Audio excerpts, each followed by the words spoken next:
Hello everyone, welcome to my channel. So today we are going to begin new chapter that is comparing quantities. और इस chapter का हम लोग जितना भी इम्पोर्टेंट टॉपिक्स है और इम्पोर्टेंट कॉन्सेप्ट्स है वो कवर करेंगे. तो ये चैप्टर ऑलरेडी हम लोग प्रीवियस क्लासेस में पढ़ चुके हैं, तो जो इम्पोर्टेंट टॉपिक्स है उसको बस लाइटली डिस्कस कर लेंगे और बाकी जब हम लोग क्वेश्चन सॉल्व करेंगे एक्सरसाइज में तो हम लोग को कॉन्सेप्ट अच्छे से समझ में आ जाएगा. तो जो फर्स्ट टॉपिक है वो है रेशियो. अब रेशियो क्या होता है? किसी भी दो नंबर के रेशियो को हम लोग फ्रैक्शन बोलते हैं. फॉर एग्जाम्पल, अगर कोई नंबर ए है अनदर नंबर बी है, इसको हम ए बाई बी लिख सकते हैं. तो रेशियो बेसिकली फ्रैक्शन होता है. रेशियो को हम लोग डिनोट करते हैं एस टू बी से. लेट्स सपोज हम लोग एक एग्जाम्पल ले लेते हैं. एक क्लास है जहां number of students who like maths वो है 20 and number of students who don't like maths वो है 22. अगर यहाँ पे रेशियो निकालना हो, that is the number of students who like maths to the number of students who don't like maths, तो उसका हम लोग कैसे लिखेंगे? 20:22 और 20 डिवाइडेड बाई 22. इसको हम लोग कैंसिल कर सकते हैं. 2 1 जा तो ये आ गया 10/11, दैट इज 10:11. नेक्स्ट टॉपिक है प्रोपोर्शन. अब प्रोपोर्शन क्या होता है? जब टू रेशियोज एक दूसरे की इक्वल होता है तो वो होता है प्रोपोर्शन.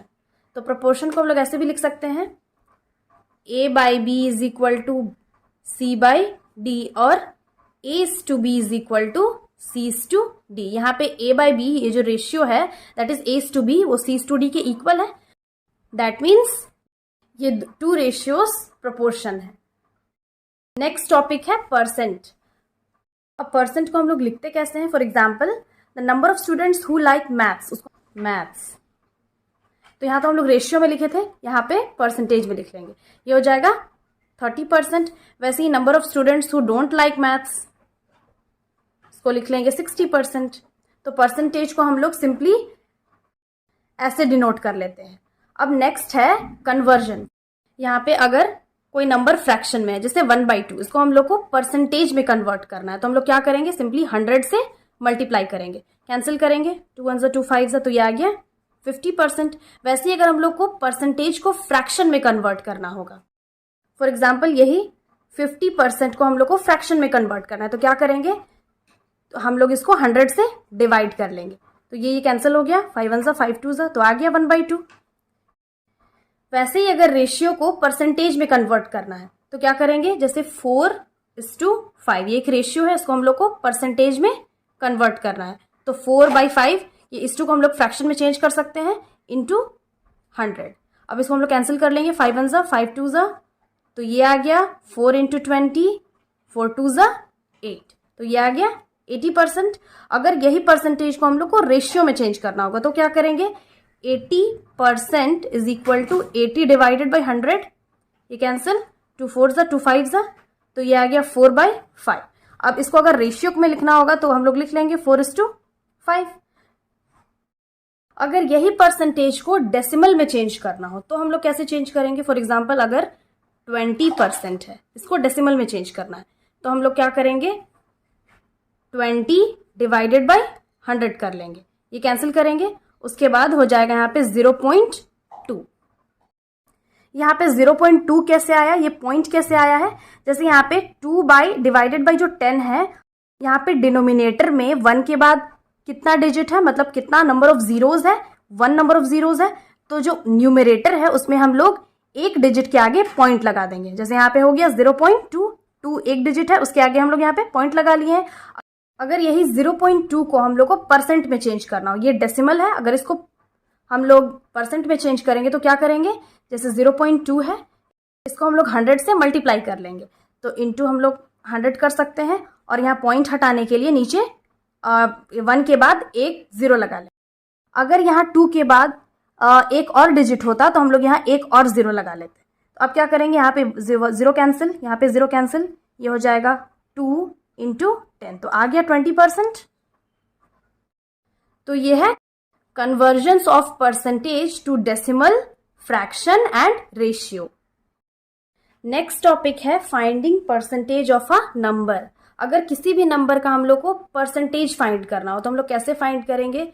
फॉर एग्जाम्पल, अगर कोई नंबर है 32, उसका हम लोगों को यहाँ पे 25% फाइंड करना है। तो हम लोग क्या करेंगे, 25 यहाँ पे लिख लेंगे, डिवाइडेड बाय 100 कर लेंगे, इंटू 32 कर लेंगे और यहाँ पे सिंप्लीफाई कर लेंगे। तो 25 1 जा, 25 4 जा, 2 2 जा, 2 1 जा, 2 6 जा, 2 1 जा एंड 2 8 जा 16। तो आ गया 8। दैट मीन्स 25% ऑफ 32 आ गया है 8। हम लोग एक्सरसाइज में इससे रिलेटेड और भी क्वेश्चन सॉल्व करेंगे तो ये टॉपिक क्लियर हो जाएगा। अब जो नेक्स्ट टॉपिक है वो है प्राइस। प्राइस क्या होता है? फॉर एग्जाम्पल, हम जब भी किसी शॉप पे जाते हैं और कोई सामान परचेज करते हैं तो उसका एक पर्टिकुलर वैल्यू होता है, तो वो होता है प्राइस। तो basically there are two types of prices, एक होता है कॉस्ट प्राइस और दूसरा होता है सेलिंग प्राइस। कॉस्ट प्राइस क्या होता है? हम किसी भी शॉप पे जाके जब कोई सामान खरीदते हैं, परचेज करते हैं, तो वो होता है कॉस्ट प्राइस, और वही सामान को जब हम कहीं सेल करते हैं, बेचते हैं, तो वो होता है सेलिंग प्राइस। तो कॉस्ट प्राइस को हम लोग सीपी बोलते हैं और सेलिंग प्राइस को एसपी। इस टॉपिक को और अच्छे से समझने के लिए हम लोग एक एग्जाम्पल ले लेते हैं। फॉर एग्जाम्पल, अगर कोई सामान है उसको हम लोग परचेज किए हैं 20 रुपीज में, तो ये हुआ सीपी, और उसको सेल कर दिए हैं, दैट इज हम लोग उसको बेच दिए हैं 18 रुपीज में, तो ये क्या है इसका एसपी। ये हुआ सेलिंग प्राइस और ये है कॉस्ट प्राइस। नेक्स्ट टॉपिक है प्रॉफिट एंड लॉस। अब प्रॉफिट लॉस क्या होता है? इससे जो प्रीवियस वाला एग्जाम्पल है उसी को हम लोग देख लेते हैं। हम लोग एक सामान परचेज किए 20 रुपीज में और बेच दिए 18 रुपीज में, तो हम लोग को यहाँ पे लॉस हुआ 2 रुपीज का। तो लॉस क्या होता है? लॉस होता है CP minus SP. That means यहाँ पे 20 में हम लोग परचेज किए और 18 में बेच दिए, तो हम लोग को लॉस कितना हुआ? 2 रुपीज का लॉस हुआ। वही प्रॉफिट में क्या होता है? जब हम लोग किसी सामान को एक पर्टिकुलर प्राइस में लेते हैं और ज्यादा दाम में बेच देते हैं, तो वो होता है प्रॉफिट। दैट मीन्स हम लोग को फायदा हुआ है। फॉर एग्जाम्पल, अगर कोई सामान को हम लोग 20 रुपीज में लिए हैं, उसका कॉस्ट प्राइस है 20 रुपीज और सेलिंग प्राइस है 25। दैट मीन्स यहाँ पे 5 रुपीज का प्रॉफिट हुआ है।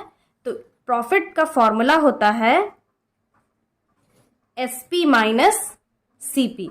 दैट मीन्स एसपी क्या है? 25 माइनस परचेजिंग प्राइस क्या है? 20। तो क्या आ जाएगा? 5 रुपीज। तो प्रॉफिट हुआ है 5 रुपीज का। तो बेसिकली क्या होता है, अगर किसी सामान को हम एक पर्टिकुलर प्राइस में परचेज करते हैं और उससे कम रेट में बेच देते हैं, दैट मीन्स उससे कम प्राइस में, तो वो होता है लॉस। और अगर हम किसी सामान को किसी पर्टिकुलर प्राइस में परचेज करके उससे ज्यादा दाम में बेच देते हैं, तो वो होता है प्रॉफिट। दैट मीन्स अगर कॉस्ट प्राइस सेलिंग प्राइस से ज्यादा हो तो वो हो जाएगा लॉस, और अगर सेलिंग प्राइस कॉस्ट प्राइस से ज्यादा हो तो वो होता है प्रॉफिट। अब जो नेक्स्ट टॉपिक है वो है profit percent and loss percent. तो प्रॉफिट परसेंट क्या होता है? प्रॉफिट परसेंट होता है प्रॉफिट बाय सीपी इंटू 100, और लॉस होता है लॉस बाय सीपी इंटू 100। दोनों के डिनोमिनेटर में कॉस्ट प्राइस ही होगा। यहाँ पे ऐसे नहीं करना है कि जैसे यहाँ पे लॉस के नीचे सीपी है तो यहाँ प्रॉफिट के नीचे एसपी होगा। जब हम किसी भी आर्टिकल को परचेज करते हैं तो प्रॉफिट और लॉस दोनों डिपेंड करता है उसके कॉस्ट प्राइस पे। दैट्स वाई यहाँ पे प्रॉफिट परसेंट हो चाहे लॉस परसेंट हो, दोनों के डिनोमिनेटर में सीपी ही होगा। अब नेक्स्ट टॉपिक है डिस्काउंट। डिस्काउंट क्या होता है? किसी भी आर्टिकल का रिडक्शन ऑन मार्क्ड प्राइस, तो वो होता है डिस्काउंट। फॉर एग्जाम्पल, अगर हम किसी सामान को परचेज करते हैं, उसका मार्क्ड प्राइस है 100 रुपीज और उसका सेलिंग प्राइस है 80 रुपीज, तो दैट मीन्स इसमें 20 रुपीज का डिस्काउंट मिल रहा है। अगर यहाँ हम लोग 100 में 80 माइनस करेंगे तो आ गया 20, तो यही 20 है discount. That is marked price minus selling price. अगर क्वेश्चन में कहा जाएगा कि डिस्काउंट का परसेंट फाइंड करना है, तो इसका हम लोग कैसे फाइंड करेंगे? इसका एक फॉर्मूला है, discount percentage is equal to जितना डिस्काउंट मिल रहा है डिवाइडेड बाय जो उसका मार्क्ड प्राइस होगा इनटू 100, तो डिस्काउंट परसेंट आ जाएगा। नेक्स्ट टॉपिक है फाइंडिंग डिस्काउंट।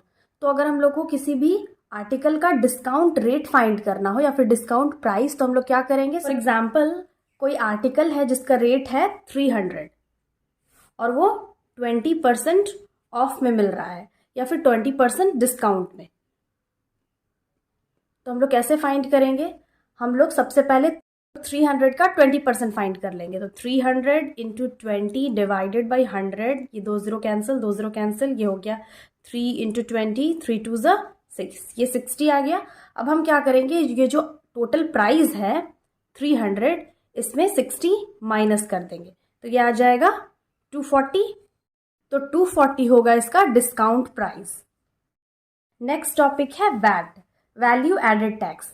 जब भी वैल्यू एडेड टैक्स होगा या सेल्स टैक्स होगा, दैट मीन्स अगर टैक्स आएगा तो हम लोग बस उसमें ऐड कर देंगे। जैसे यहाँ पे डिस्काउंट था तो माइनस किए, तो जब भी टैक्स होगा तो हम लोग वहाँ पे ऐड कर देंगे। फॉर एग्जांपल यही क्वेश्चन ले लेते हैं, अगर किसी आर्टिकल का जो प्राइस है वो 300 का है और उसमें टैक्स है 5%, तो हम लोग क्या करेंगे, 300 का 5% निकालेंगे, तो ये आ जाएगा 5 3 15। तो ये जो टोटल प्राइस है उसमें अगर हम लोग 15 ऐड कर देंगे तो ये आ जाएगा इसका वैल्यू एडेड टैक्स या फिर सेल्स टैक्स। तो डिस्काउंट और वैट ये डिक्रीज परसेंटेज है और ये इंक्रीज परसेंटेज है। अब नेक्स्ट टॉपिक है सिंपल इंटरेस्ट। तो सिंपल इंटरेस्ट क्या होता है, सबसे पहले इंटरेस्ट क्या होता है ये हम लोग को जानना है। फॉर एग्जाम्पल अगर हम लोग किसी बैंक से लोन लेते हैं, मान लेते हैं 2000 रुपीज़ का लोन लिए, 2000 रुपीज़ तो एक्चुअली नहीं लेते हैं, इससे ज़्यादा लेते हैं, लेकिन बस समझने के लिए अगर मान लेते हैं हम लोग 2000 रुपीज़ का लोन लिए हैं और उसका टेन्योर है 1 साल, यानी कि 1 साल बाद हम लोग वो जो मनी है वापस हम लोग उनको पे बैक कर देंगे। तो जब मनी को वापस 1 साल बाद जब हम पे बैक करेंगे तो उसमें कुछ परसेंट इंटरेस्ट देना पड़ेगा, मान लेते हैं 5% इंटरेस्ट देना पड़ रहा है और उसका टाइम है 1 साल। तो जब हम इस चीज़ को कैलकुलेट करके निकालते हैं तो वो होता है सिंपल इंटरेस्ट। इसमें ये है प्रिंसिपल, ये है रेट और ये है टाइम। इसका फॉर्मूला होता है simple interest is equal to principal into rate into time divided by 100। Next topic है कंपाउंड इंटरेस्ट। तो कंपाउंड इंटरेस्ट का फॉर्मूला होता है अमाउंट माइनस प्रिंसिपल। तो ये प्रिंसिपल तो ऑलरेडी क्वेश्चन में दिया हुआ रहता है तो इसमें कुछ फाइंड करने की जरूरत नहीं है, लेकिन जो अमाउंट है इसको फाइंड करने के लिए दूसरा फॉर्मूला है, amount is equal to P1 plus R by 100 whole to the power n। Simple interest में क्या होता है कि प्रिंसिपल दिया हुआ रहता है, रेट होता है, टाइम होता है, तो हम लोग कैलकुलेट करके निकाल सकते हैं। लेकिन कंपाउंड इंटरेस्ट में क्या होता है, जो फर्स्ट ईयर का अमाउंट होता है वो सेकेंड ईयर का प्रिंसिपल हो जाता है और फिर अगेन जो फिर सेकेंड ईयर का जो अमाउंट होगा वो थर्ड ईयर का प्रिंसिपल बन जाएगा। मान लेते हैं अगर कोई कंपाउंड इंटरेस्ट पे 100 रुपीज़ का लोन लेता है तो उसका इंटरेस्ट है 10%।